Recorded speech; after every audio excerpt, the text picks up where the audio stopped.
자, 질문 하나 드리고 말씀 시작하겠습니다. 사랑하는 성도 여러분, 여러분은 예수 믿고 나서 얼마나 변하셨습니까?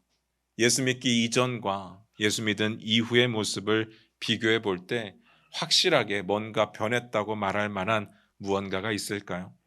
그리고 만약에 변했다면 정말 그 변화가 하나님의 뜻에 맞게 변한 것이 맞을까요? 아니면 내가 평소에 마음에 안 들던 부분들을 바꾸거나 고친 것은 아니었습니까? 제가 질문을 좀 바꿔볼게요. 만약에 내가 지금까지 살아왔던 삶의 모습과 하나님의 뜻이 다르다면, 그걸 알았다면, 여러분은 바꾸실 마음이 있으십니까? 가끔 상담을 하다 보면요, 여러 가지 이야기 끝에 자신의 삶의 모습과 하나님의 뜻이 다르다는 것을 발견하고 자꾸 저를 설득하려고 하시는 분들이 계십니다. 이건 꼭 죄의 문제만은 아니에요. 신앙에 관련된 문제이기도 하고 신학에 관련된 문제이기도 하고 교회 생활에 관련된 문제이기도 하고 그리고 가치관에 관련된 문제이기도 하죠. 제가 보기에는 사람이 이렇게 말랑말랑해 보여도요, 성경과 신학에 대해서는 호락호락한 사람은 아닙니다. 그리고 설령 저를 설득한다고 한들 그게 무슨 의미가 있겠습니까? 저 하나 설득당한다고 하나님의 뜻이 바뀌는 것은 아닌데요. 저를 설득하는 것은 아무 의미가 없죠. 이렇게 말씀드리고 싶어요. 그냥 성경이 명백하게 하라고 하는 부분에 대해서 할 마음이 있으십니까? 그 질문을 드리고 싶은 겁니다. 사랑하라고 하면 사랑하면 되잖아요. 용서하라고 하면 용서하면 됩니다. 말씀을 주야로 묵상하라고 하면 되고요. 그 가운데 기록된 대로 지켜 행하라고 하면 됩니다. 너희는 가서 모든 족속으로 제자를 삼아라 하면 됩니다. 여기에 무슨 다른 사람들을 설득할 필요가 있고 여기에 무슨 나에게 스스로에 대한 핑계가 필요하겠습니까? 안 그렇습니까? 여러분은 하나님의 말씀을 100% 신뢰하십니까? 그 신뢰하시는 하나님의 말씀 앞에 나를 바꿀 마음이 있으신가요? 오늘 본문 말씀을 같이 보면서 그 이야기를 좀 나눠보도록 하겠습니다. 마태복음 13장 1절입니다. 같이 읽겠습니다. 시작. 그날 예수께서 집에서 나가사 바닷가에 앉으시매. 오늘 말씀이 이렇게 시작했죠. 그날. 이거 무조건 중요합니다. 그날이 언제입니까? 그날이 언제인지를 아는 것은 정말 중요합니다. 주어진 본문을 이해하기 위해서 중요한 게 뭐죠? 전문맥이죠. 마태복음 12장 49절 50절입니다. 같이 읽겠습니다. 시작. 손을 내밀어 제자들을 가리키어 이르시되 나의 어머니와 나의 동생들을 보라. 누구든지 하늘에 계신 내 아버지의 뜻대로 하는 자가 내 형제요 자매요 어머니이니라 하시더라. 내용 다 아시는 내용입니다. 2주 전에 다 봤던 내용이에요. 그래서 긴 설명은 드리지 않겠습니다. 예수님께서 제자들을 이렇게 쭉 보시더니 손으로 콕 집어서 제자들을 향해서 이렇게 말씀하신 겁니다. 이들이 내 어머니고 이들이 내 동생들이다. 왜요? 아버지의 뜻대로 행하는 자가 이제부터는 예수님의 가족이니까. 예수님께서는요, 원래 우리가 가지고 있던 가족의 개념을 무시한 게 아니라 새로운 하나님의 가족에 대한 개념을 선포하셨습니다. 그날입니다. 기억하실 겁니다. 마태가 오늘 본문을 전문맥과 같은 날 있었다는 사건이라고 강조해서 말하고 있습니다. 왜일까요? 잘 보시기 바랍니다. 예수님의 새로운 가족에 관한 이야기가 왜 중요했었는지 혹시 기억나십니까?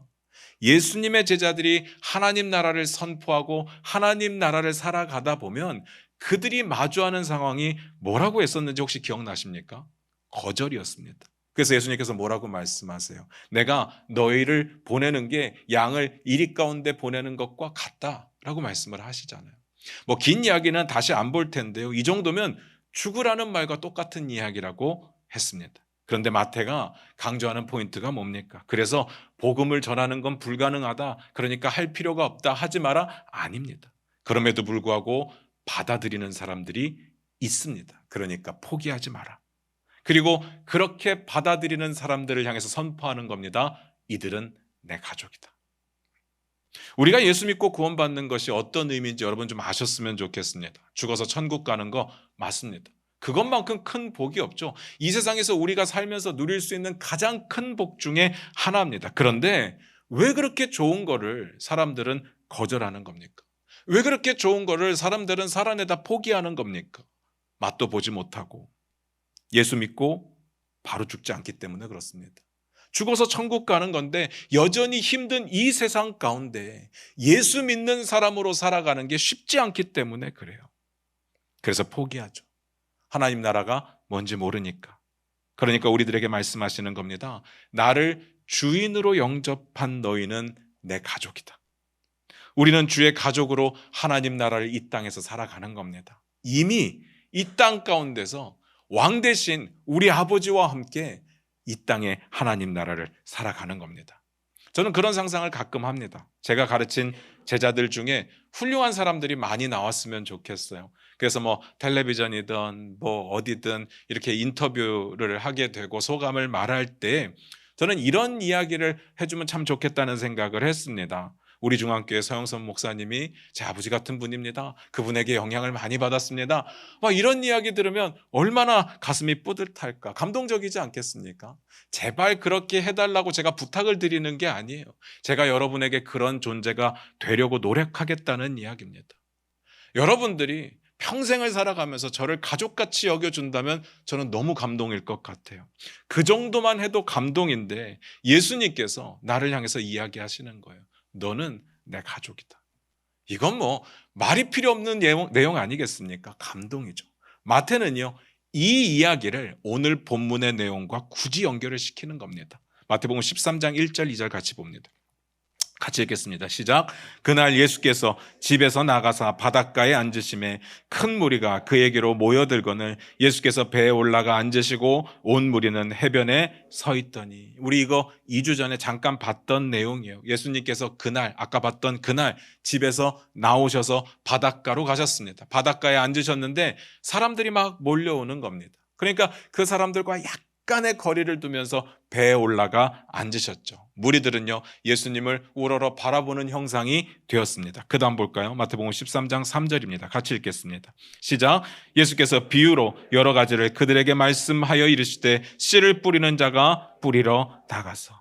예수님께서 무리들에게 여러 가지 비유를 말씀을 하셨습니다. 이거는요, 지난주에 엄청 중요하게 봤던 내용이죠. 예수님께서 오늘 본문 이전에도 이미 비유를 많이 말씀하셨는데 마태는 그때는 비유라는 이야기를 하지 않다가 여기서 처음으로 비유라는 말을 사용했습니다. 이유가 있다고 했어요. 혹시 왜였는지 기억나십니까? 그 무리 중에 이전과는 다르게 예수님을 거절하고 예수님을 거부하고 예수님을 공격하는 사람들이 섞여 있었으니까. 그런 사람들에게는 천국의 비밀을 아는 것이 허락되지 않았거든요. 그래서 비유로 설명을 하셨습니다. 교만해서 예수 그리스도를 인정하지 않는 자들에게는 천국의 비밀을 감추시려고, 겸손해서 예수 그리스도를 인정하는 자들에게는 천국의 비밀을 드러내시려고, 그래서 예수님은 비유로 말씀을 하셨어요. 사실 우리는 이게 잘 이해가 안 갈 겁니다. 아니, 모르는 사람에게 더 보여줘야 되는 거 아닌가? 더 알려야 되는 거 아닌가? 그런데요, 그래서 이게 비밀인 거예요. 마가는 이 부분을 기가 막히게 표현합니다. 마가복음 4장 22절인데 우리 화면 보시면서 같이 한번 읽어볼게요. 같이 읽겠습니다. 시작. 드러내려 하지 않고는 숨긴 것이 없고 나타내려 하지 않고는 감추인 것이 없느니라. 그래서 복음의 비밀인 거예요. 천국 복음은요, 감추는 게 목적이 아닙니다. 오히려 드러내려고 감춘 거예요. 드러내려고 숨기신 겁니다. 그런데 아무나에게는 아니에요. 아무나는 안 됩니다. 사람들이 겸손해질 때까지, 주님 앞에 무릎 꿇고 주님을 주님으로 인정할 때까지는 안 됩니다. 이게 마태가 말하는 복음의 비밀이에요. 우리가 천국 비밀을 알게 되는 거, 이것은 전적으로 하나님의 은혜입니다. 우리가 예수 그리스도를 믿는 거 은혜입니다. 우리가 구원받는 거 은혜입니다. 은혜라는 말은요, 이 놀라운 축복 가운데 우리의 공로가 하나도 없다는 말이에요. 우리의 능력으로 하나님을 찾은 게 아니에요. 우리의 능력으로 하나님을 알게 된 게 아닙니다. 은혜입니다. 그런데 그 은혜를 그냥은 못 받아요. 아무나는 안 됩니다. 여기에 우리의 반응이 필요합니다. 여기서 오해하시면 안 되는 게 그 반응이 우리를 구원하는 건 아니에요. 구원은요, 하나님의 전적인 은혜예요. 그런데 그 반응이 없으면 구원을 받을 수가 없어요. 그 반응이 뭡니까? 믿음입니다. 예수 그리스도를 내 삶의 왕으로, 주인으로 인정하는 믿음, 내 삶의 구원자로 인정하는 믿음, 주님 앞에 무릎 꿇고 하나님의 말씀에 순종하겠다고 결단하는 믿음, 이게 필요합니다. 이게 천국의 비밀이죠. 오늘 내용은요, 그 이야기와 연결이 되는 겁니다. 자, 그리고 나서 어떤 비유를 말씀하십니까? 씨를 뿌리는 자가 뿌리러 나가서.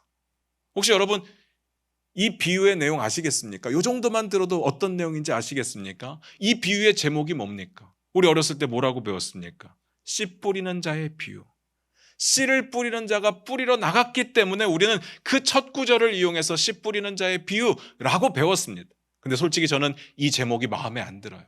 이 비유의 내용을 한참 살펴봐도요, 씨 뿌리는 자에 대한 이야기가 그리 많이 나오지 않습니다. 그래서 우리 성경을 뚫어져라 쳐다보니까 본문 위에요, 이렇게 기록이 되어 있습니다. 한번 같이 보실래요? 1절 위에 보니까 이렇게 기록이 되어 있어요. 뭐라고 되어 있습니까? 4가지 땅에 떨어진 씨 비유.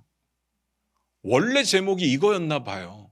근데 왜 우리는 몰랐을까요? 왜 우리는 주구장창 씨 뿌리는 자의 비유라고 생각을 했을까? 그런데 저는요, 이 제목도 사실 애매해요. 포인트가 뭘까요? 씨입니까? 아니면 땅입니까? 애매하죠. 이게 뭐가 그렇게 중요한 일이냐 싶겠지만 진짜 중요한 이야기입니다. 만약에 전통적인 방식대로 이게 씨 뿌리는 자의 비유라고 한다면 이 이야기는 온통 초점이 씨 뿌리는 자에게 맞춰질 거예요. 씨 뿌리는 자가 누구냐가 포인트가 될 겁니다. 씨 뿌리는 자가 누구예요? 예수 그리스도. 그러면 이 내용은 기독론이 될 겁니다. 예수 그리스도가 누구시냐? 물론 우리가 배운 내용이 있습니다. 제자들이 예수님이 하신 일을 그대로 할 거라고 했어요. 그러면 제자도 포함된다는 이야기죠. 그러면 제자도가 될 겁니다. 그런데 그렇게 볼 수 있는 내용이 하나도 없어요. 그런 내용이 아닙니다. 그럼 만약에 우리 성경에 나와 있는 대로 4가지 땅에 떨어진 씨의 비유라고 한다면 땅이 포인트가 될 수도 있고 씨가 포인트가 될 수도 있잖아요. 아직 내용을 안 봤으니까. 4가지 땅이 포인트라고 한다면 어떤 땅에 뿌려야 되느냐? 어떤 땅이 좋은 땅이냐? 어떤 땅이 씨를 열매 맺게 할 수 있느냐? 이게 포인트가 될 거고요. 씨가 포인트라면요, 어떤 씨가 좋은 씨냐? 어떤 씨앗을 뿌려야 되느냐? 이게 포인트가 될 겁니다. 여러분은 셋 중에 어떤 걸 제목으로 하고 싶으십니까? 그 내용은 우리 결론에 가서 보도록 하고요. 지금부터 하나하나 살펴보면서 그 제목이 뭔지를 찾아가도록 하겠습니다. 첫 번째, 마태복음 13장 4절입니다. 같이 읽겠습니다. 시작. 뿌릴새 더러는 길가에 떨어짐에 새들이 와서 먹어버렸고. 씨 뿌리는 자가요, 나가서 씨를 뿌리는데 길가에 떨어졌대요. 그래서 새들이 와서 먹어버렸습니다. 실패했습니다. 자, 여기서 포인트가 뭘까요? 예수님께서 실수로 씨를 잘못된 곳에 뿌리셨을까요? 그 이야기입니까? 그럴 리는 없잖아요. 예수님은 실수가 없으신 분인데, 뭐 제자들이라면 그럴 수 있을지도 모르겠지만 예수님은 아니시잖아요.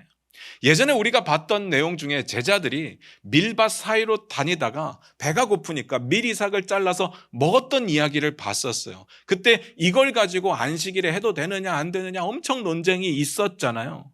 왜 그들이 밀밭 사이로 다녔을까요?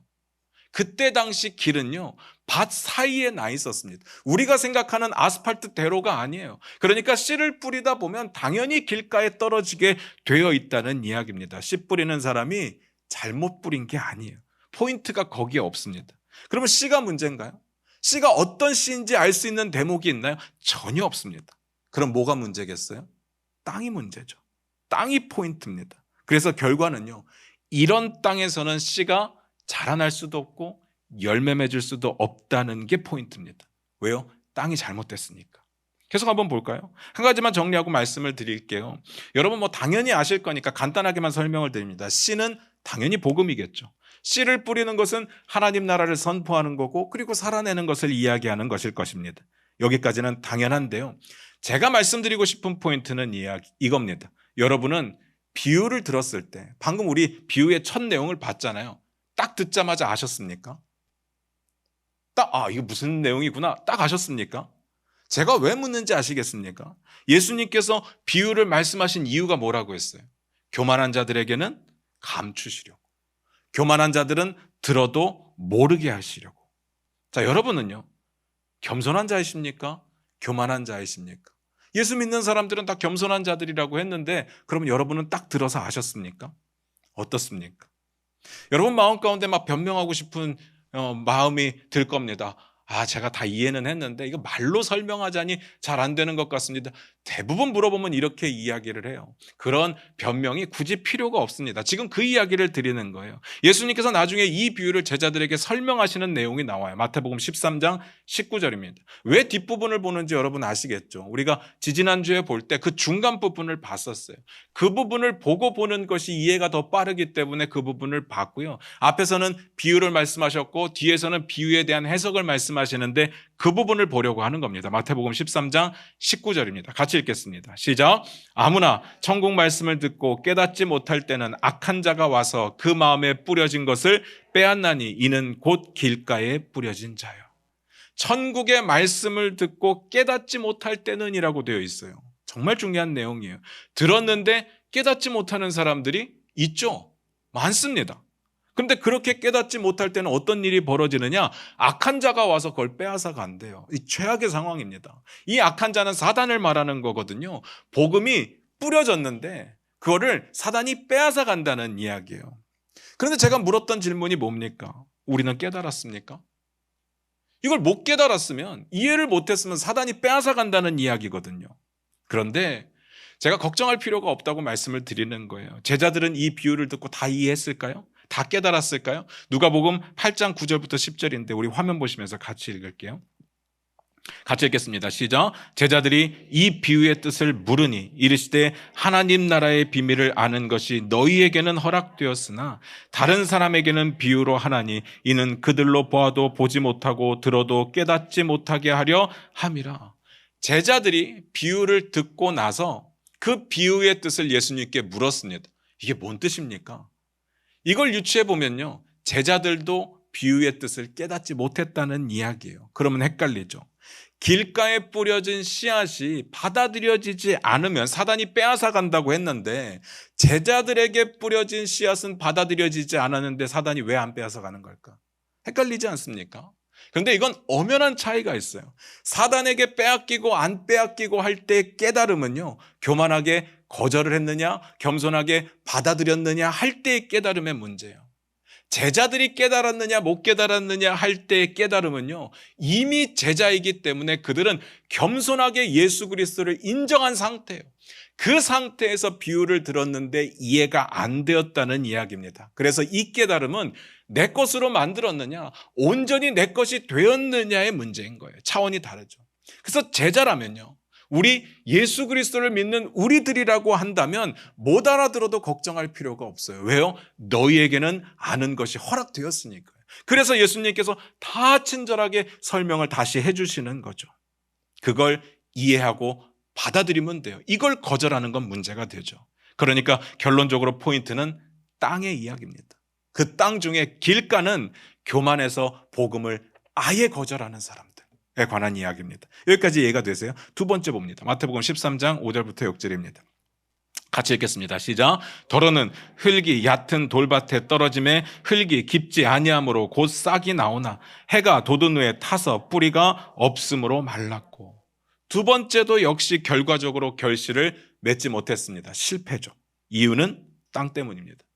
돌밭에 떨어졌는데 돌밭도 이름이 밭이라 싹이 조금은 나왔어요. 그런데 밑에는 온통 돌이기 때문에 뿌리가 내리지를 못합니다. 그래서 해가 뜨니까 다 말라버렸어요. 여기서 내용을 보니까요, 누가 뿌렸느냐, 어떤 씨를 뿌렸느냐, 그건 포인트가 아닙니다. 여기서 포인트는 역시 땅의 문제가 있어요. 돌밭이라서 결실을 맺지 못하는 거예요. 이제 이 문제는 정리하고 다시는 말씀 안 드릴게요. 오늘 이야기는 땅 이야기입니다. 뭔 말인지 아시겠죠?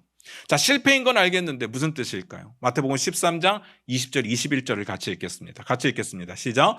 돌밭에 뿌려졌다는 것은 말씀을 듣고 즉시 기쁨으로 받되 그 속에 뿌리가 없어 잠시 견디다가 말씀으로 말미암아 환난이나 박해가 일어날 때는 곧 넘어지는 자요.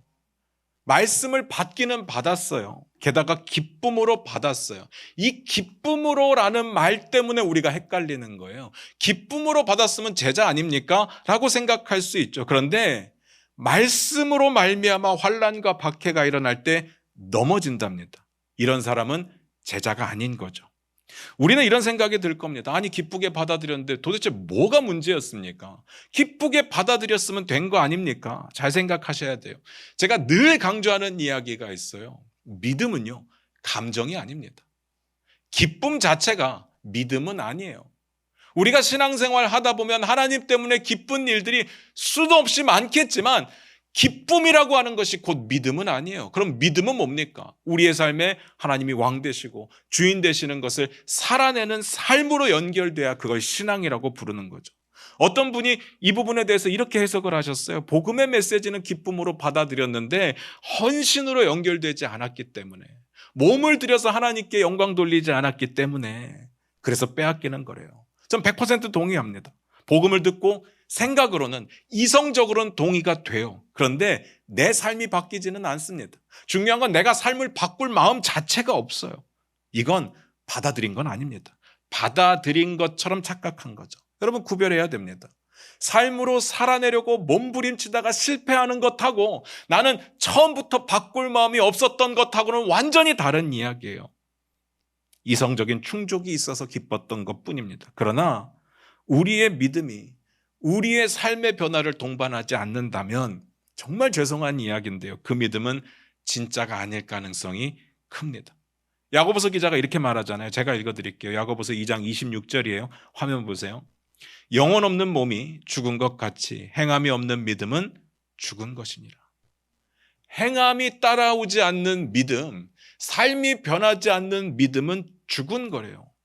정말 예수 그리스도가 주인이 되시고 왕 되신 삶을 살아내려고 몸부림치고 있는 사람들은요, 뭐 실수도 있고 약간의 실패도 있고 완성되지 않았고 완전하지 않았어도 환난과 박해를 버팁니다.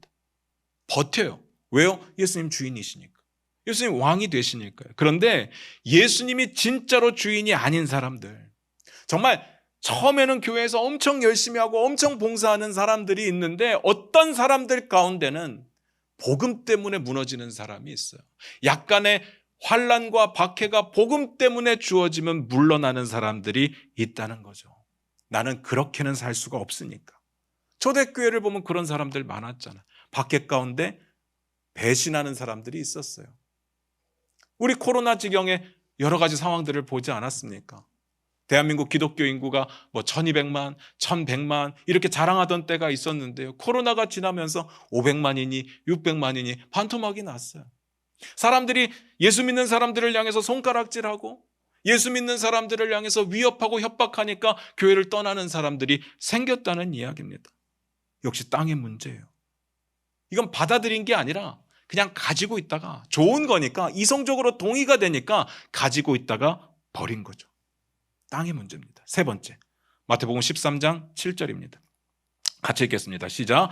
더러는 가시 떨기 위해 떨어짐에 가시가 자라서 기운을 막았고, 세 번째 역시도 결실을 못 맺었어요. 실패. 무슨 뜻일까? 어딜 봐야 되는지는 이제 아시겠죠? 13장 22절을 봅니다. 같이 읽겠습니다. 시작. 가시떨기에 뿌려졌다는 것은 말씀을 들으나 세상의 염려와 재물의 유혹에 말씀이 막혀 결실하지 못하는 죄요. 이 부분은 제가 굳이 설명을 드릴 필요가 없는 게 마태복음의 이 부분에 해당되는 너무나도 좋은 예가 하나 소개가 돼요. 여러분 다 아시는 내용일 텐데 예수님이 만났던 사람 중에 재물이 많은 청년이 하나 있었어요. 마태복음 19장 22절입니다. 한번 찾아볼게요. 마태복음 19장 22절입니다. 같이 읽겠습니다. 시작. 그 청년이 재물이 많음으로 이 말씀을 듣고 근심하며 가니라. 내용은 아시죠? 이 청년이요, 돈이 많은 건 문제가 아닌데 예수님의 가르침을 좋아했던 사람이에요. 그러니까 궁금한 게 있어서 예수님께 와서 물었던 거예요. 그리고 예수님이 뭔가를 이야기하니까 난 어려서부터 다 지켰습니다 라고 이야기를 하고 예수님의 마음에도 들었어요. 그러니까 제자로 초청을 했겠죠. 그런데 문제는 뭔가 하면 재물이 많은 게 문제가 아니라 재물이 많기 때문에 그 가르친 대로 살 수 없었다는 게 문제인 거예요. 그래서 그가 어떻게 해요? 근심하며 돌아갔다고 되어 있습니다. 예수님의 초청을 거절해버렸습니다.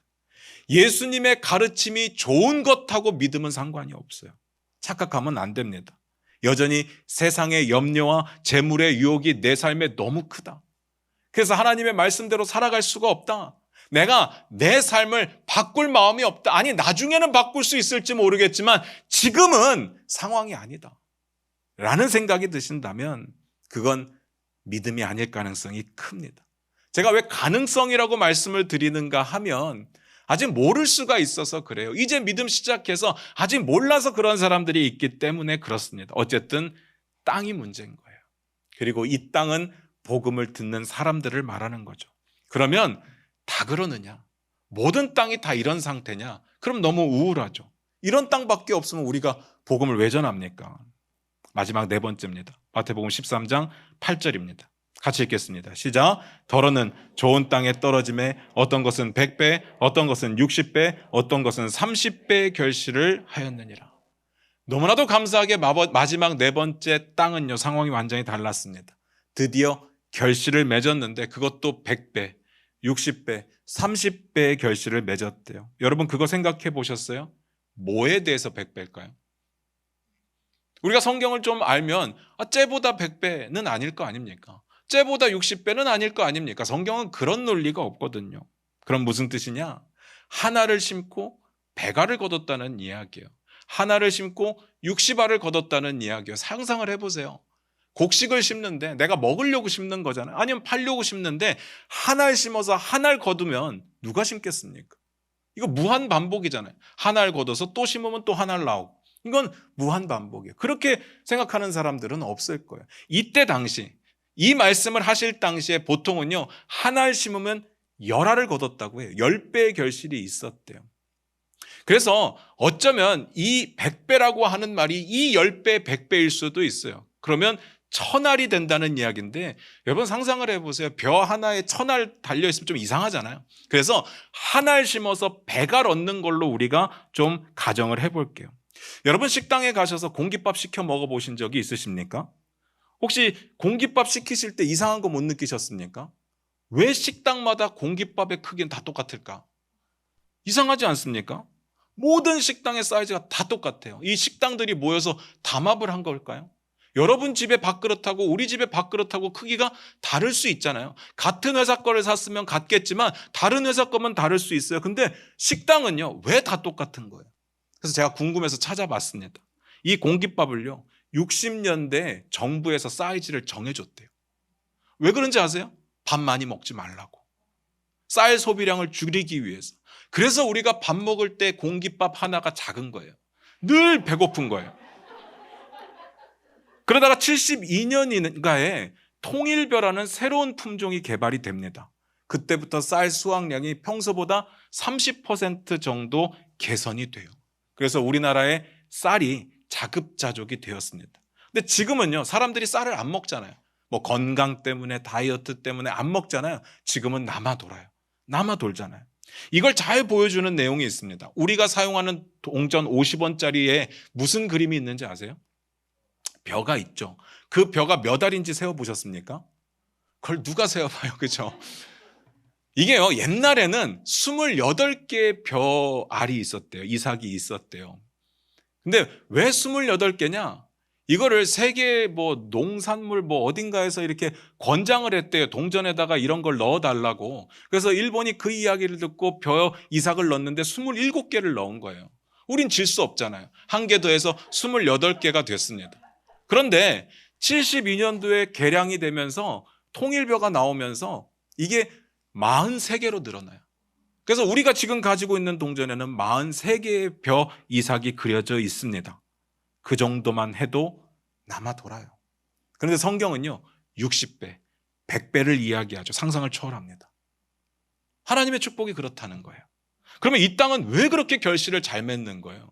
왜 30배, 60배, 100배를 맺는 거예요? 이게 중요하지 않겠습니까? 마태복음 13장 23절 같이 봅니다. 같이 읽겠습니다. 시작. 좋은 땅에 뿌려졌다는 것은 말씀을 듣고 깨닫는 자니 결실하여 어떤 것은 100배, 어떤 것은 60배, 어떤 것은 30배가 되느니라 하시더라. 왜 그렇대요? 땅이 좋았어. 땅이 좋은 땅이니까 그래요. 그 땅이 어떤 땅인데요? 땅은 사람이라고 그랬잖아요. 그 사람은 어떤 사람인데요? 제가 앞에서 깨달음의 종류가 두 개 차이가 난다고 말씀드렸던 거 기억나세요? 받아들이는 건 일단 기본 받아들인 거고요. 이 깨달음은 결국은 내 것으로 만들었느냐, 내가 하나님 나라를 내 삶의 자리에 살아내고 있느냐의 문제라고 했어요. 좋은 땅은요, 하나님의 말씀이 주어질 때 아멘으로 순종하고 하나님 나라의 삶의 자리에 살아내는 사람들을 이야기하는 겁니다. 그런 사람들을 좋은 땅이라고 부르셨어요. 네 가지 땅 중에 오직 좋은 땅 하나만 결실을 맺었다는 사실 여러분 기억하시길 바라요. 그렇다면요, 애초부터 처음부터 복음에는 문제가 없는 거예요. 뿌리는 자에게는 문제가 없는 거예요. 그 복음을 듣는 사람의 마음 상태가 어떠냐의 문제였습니다. 그래서 묻고 싶은 겁니다. 여러분은 어떤 땅이십니까? 여러분 좋은 땅이십니까? 말씀이 주어진다면 내 생각과 달라도, 내 경험과 달라도, 내 지식과 달라도 받아들일 마음이 있으세요? 그대로 살아내려고 노력하시겠습니까? 자꾸 저를 설득하지 마시고요. 무슨 말인지 아시겠죠? 그렇다면 이런 네 가지 땅의 구분, 정확하게 말씀드리면 네 가지가 나와 있지만 저는 볼 때 두 가지밖에 없어요. 받아들이는 땅과 받아들이지 않는 땅. 이 구분이 영원한 거냐, 영원히 운명 지어져서 도저히 넘나들 수 없는 문제냐? 그렇지 않아요. 그렇지 않아요. 제가 앞에서 뭐라 그랬어요? 천국의 복음의 비밀은요, 겸손한 자에게는 드러난다고 했습니다. 드러내기 위해서 감춘 거라고 했어요. 숨기신 이유가 보여주기 위한 겁니다. 그렇다면 우리가 회개하고 믿기로 결단하면 이 모든 상황이 바뀔 수 있어요. 말씀을 겸손하게 삶의 자리에 받아들이면요, 사단이 감히 빼앗아갈 수가 없습니다. 환난과 박해를 이겨요. 생활의 염려와 재물의 유혹을 이깁니다. 땅이 바뀌면 열매를 맺어요. 다시 말해서 우리가 바뀌면 하나님 나라가 드러납니다. 결론입니다. 예수님께서 비유 끝에 이렇게 말씀하십니다. 13장 9절 같이 읽겠습니다. 같이 읽습니다. 시작. 귀 있는 자는 들으라 하시니라. 귀 있는 자는 들으라. 너무 당연하지 않습니까? 귀가 있어야 듣죠. 그래서 단순히 이건 듣고 안 듣고의 문제는 아닐 거예요. 그럼 뭐냐? 시간 없으니까 결론만 말씀드립니다. 들은 사람은 들은 대로 살아내라 라는 뜻입니다. 좋은 땅이 되라는 이야기예요. 그냥 땅은 안 돼요. 그냥 땅으로는 안 돼요. 좋은 땅이 돼야 됩니다. 길가라면, 내가 만약에 길가라면 개간해야죠. 돌밭이라면요, 돌 다 걷어내야죠. 흙으로 채워야죠. 가시덤불이 있다면, 가시떨기가 있다면 잘라내야죠. 끊어버려야죠. 그래야 좋은 땅이 되지 않겠습니까? 언제까지 안 믿어집니다. 지금 상황이 도저히 믿음 생활할 상황이 아닙니다. 이렇게 변명하시겠습니까? 30배, 60배, 100배 각자의 차이는 있을 수 있어요. 그런데 좋은 땅은요, 결실이 없을 수가 없습니다. 왜냐하면 씨에는 문제가 없거든요. 씨 뿌리는 자에겐 문제가 없어요. 땅만 바뀌면 결실을 맺는다는 이야기입니다. 내가 변해야 됩니다. 그런데 문제는요, 우리가 좋은 땅이 되기를 원하지만 좋은 땅이 되기 위해서 아무것도 안 한다는 거예요. 뭔 말인지 아시겠습니까? 그리고 운명을 이야기합니다. 상황과 환경을 탓하죠. 그나마 하라고 하면 하는 게 뭐냐면 기도예요. 기도가 나쁜 건 아니에요. 근데 뭐라고 기도를 하느냐? 하나님, 제가 사랑이 충만한 사람이 되기를 원합니다. 사랑이 넘치는 사람이 되기를 원합니다. 여기까지는 좋아요. 기도는 좋은 거니까. 다만 나는 기도만 하고 변할 마음이 없어요. 사랑을 하기 위해서 노력도 안 하고 사랑을 하기 위해서 결단도 안 합니다. 그냥 가만히 있어도 내가 저절로 변하기를 원하는 거죠. 제가 사도 바울 이야기 여러 번 말씀드렸잖아요. 사도 바울이 예수 믿는 사람 잡기 위해서 다메섹으로 가다가 주님을 만나요. 엄청난 빛 가운데 엄청난 경험을 하게 됩니다. 그래서 우리는 뭐라고 생각을 하느냐? 그래서 사도 바울이 변했구나. 그래서 사도 바울이 주님이 바꾸시니까 변한 거구나 라고 생각을 하는데, 제가 아니라고 말씀드렸어요. 애구방 바로는요, 정말 인류 역사상 그 어느 누구도 경험하지 못했던 10가지 재앙을 그대로 맞은 사람이잖아요. 그는요, 그랬을 때 더 완악해집니다. 가룟 유다는요, 예수님과 3년 반 동행했던 사람이에요. 그런데 사단이 준 마음을 따라서 행합니다.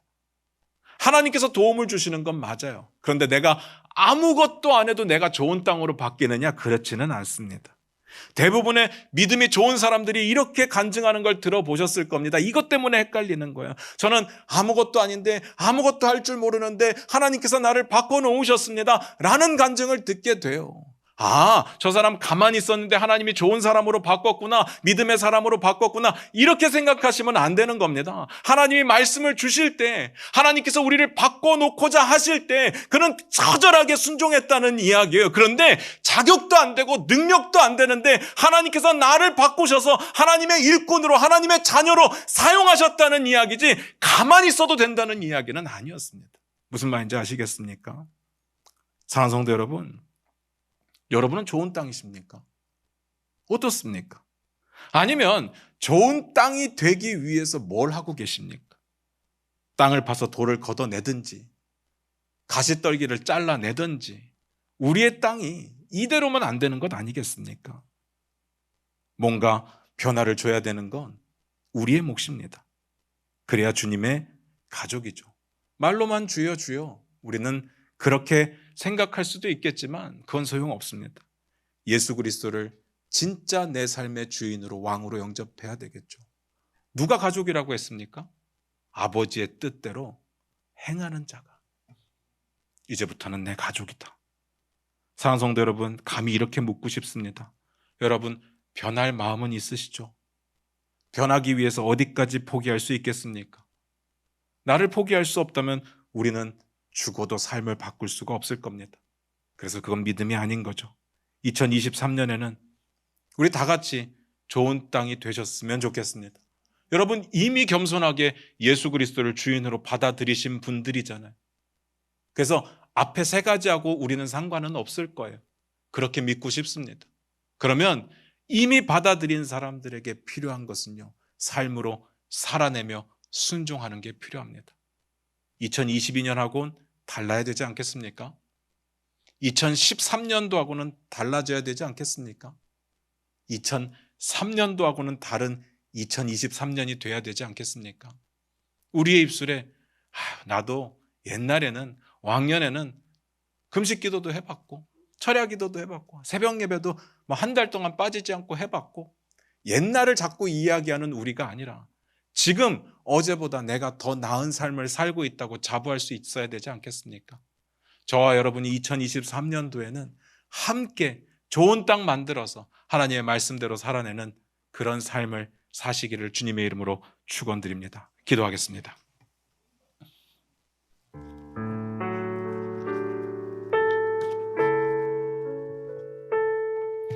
우리 반주 들으시면서 잠깐 한번 우리의 삶을 뒤돌아보셨으면 좋겠습니다. 여러분의 삶은 어땠습니까? 좋은 땅이었습니까? 우리 중에는 길가나 돌밭이나 가시떨기가 그 기운을 막아버리는 그런 땅은 없기를 원합니다. 우리는 좋은 땅이어야 됩니다. 그런데 자꾸 돌들이 끼죠. 가시덤불이 생깁니다. 자꾸 내 가운데 길이 생겨나려고 그래요. 당연히 주님께 기도해야죠. 그런데 내가 결단해야 됩니다. 내 삶을 주님의 뜻대로 살아내겠습니다. 결단해야 됩니다. 내 삶을 바꿀 의지나 결단이 없다면 우리의 믿음을 다시 한번 점검해 볼 필요가 있을 겁니다. 우리 2023년도 새롭게 시작했습니다.